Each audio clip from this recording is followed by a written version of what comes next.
General Qasem Soleimani is the candidate that we Democrats both need and deserve in an effort to topple the horrible orange man in the upcoming 2020 election. I have been an advocate of his for years, a huge fan of his military prowess and him as an individual. And it's my job now to advocate as to why we should nominate him to the top of the Democratic ticket, where I will stop at nothing in an effort to do so. Of course, that relies on me being able to convince my fellow leftists as to his merits. So let's break down where he stands on the issues. As a Democrat, I admire his firm anti-America position, similarly held by leaders in our party such as Ilhan Omar, AOC, and to some degree, let's give him credit where credit is due, Bernie Sanders. All my fellow leftists know that America is truly the great Satan. Not many of you have had the courage to state this. Some of you have.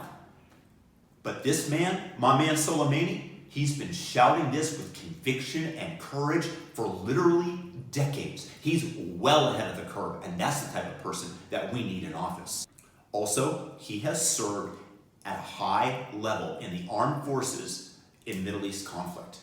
This means that the Republicans can't frame him and label him as a pansy.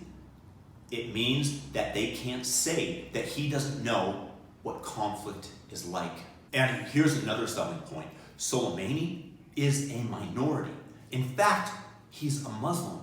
This, according to the intersectional hierarchy, makes him morally superior to every single one of the candidates remaining, except for perhaps Miss Elizabeth Warren, who is the most honest of all the candidates remaining, and also a full-blooded Native American.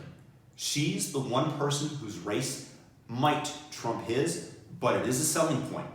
Let's give him that. And you want to know where we would stand financially with Soleimani at the helm. He is firmly against any American involvement in the Middle East. That means the moment that he takes office, he will withdraw all our troops, saving us citizens a ton of money that we can use on things like healthcare, on infrastructure, and at the same time, allowing the Middle East to heal itself under the guise of Gaia and nature and the spirit of Mother Earth. The Middle East will be such a beautiful place once the thorn of America is extracted.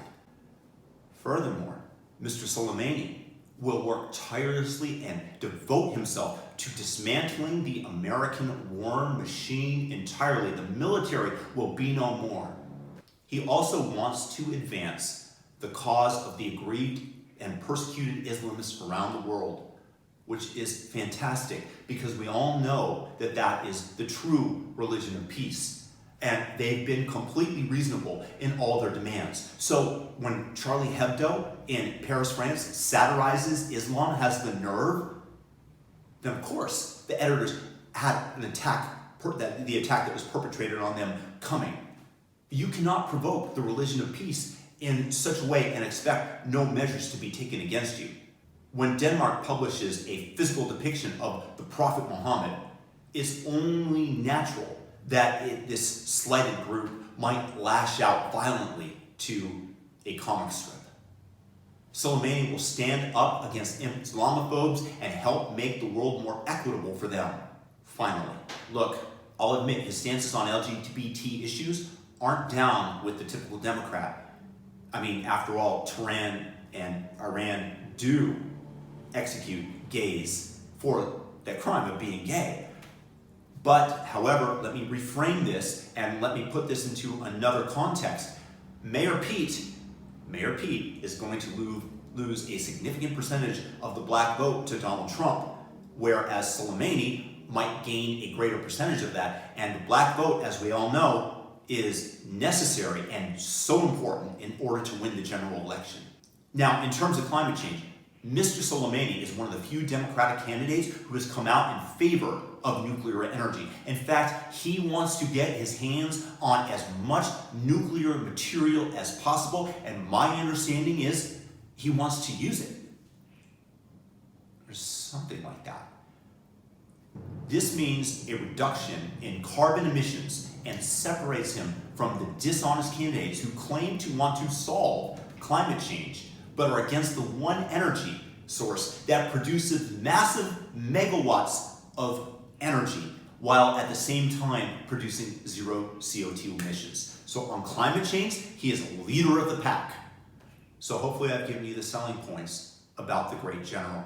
The truth is that he is a man of stature and great confidence, and he is our best shot to defeat the incumbent orange and turn him into juice in 2020.